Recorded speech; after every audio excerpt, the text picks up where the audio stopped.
Davom etamiz. Dekorativ tovuqlar asosan o'ziga xos tashqi ko'rinishi, rang-barang patlari, nozik qiyofasi va g'ayrioddiyligi bilan ajralib turadi. Bunday tovuqlar xonadonlarga va hovlilarga go'zallik va joziba bag'ishlaydi. Hozirgi lavhamiz shu haqda. Qo'shtepa tumani Xumdon mahalla fuqarolar yig'inida yashovchi Akmaljon Shermatov oilasi bilan dekorativ tovuqlar parvarishini yo'lga qo'ygan. Avvallari shunchaki xobbi sifatida boshlangan bu ish bugungi kunda oila uchun muhim daromad manbaiga aylangan. 25 xil 30 xil parranda turi bor. Dekorativni o'sha chiroyli tovuqlar har xil davlatlarga.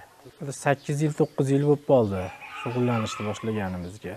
O'g'illar ham hammamiz mana shu oilaviy qarab ko'paytiramiz shularni. Charchaganingizda uyingizga kelib, yeyingizni dam olib, tomosha qilib o'tiradigan narsa.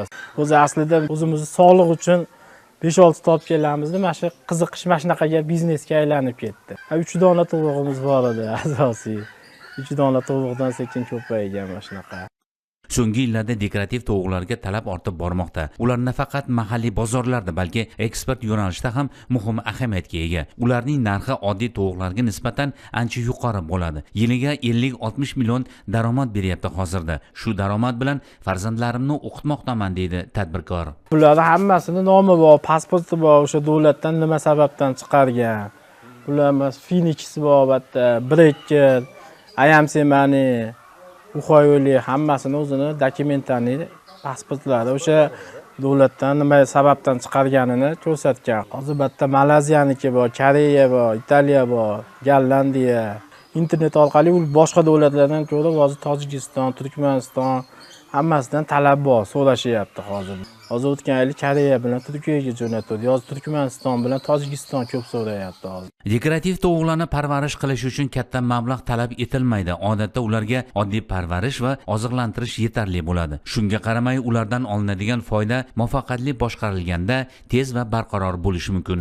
2023-yilda 30 million kredit olganmiz. Mana shu zotdor tovuqlarni ko'paytirish maqsadida inkubatsiya uchun olganmiz.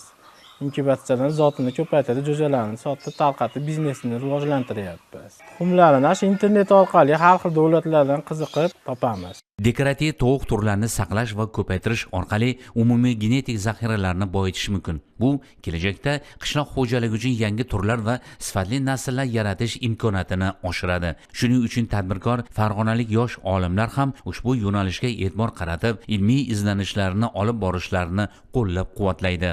Oddiy suv idishlari, mana shular ham Turkiya davlatidan chiqadi o'zi aslida.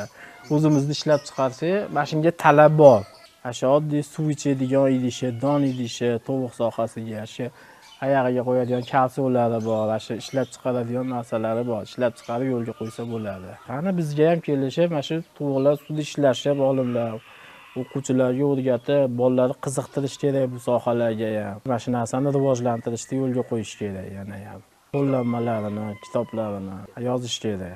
Akmaljon Shermatov kelgusida o'z faoliyatini yanada kengaytirish niyatida nafaqat turfa rangli tovuqlar boqish, balki qush parvarishini ham yo'lga qo'yishni maqsad qilgan. Buning uchun esa dastlabki qadamlar ham tashlangan.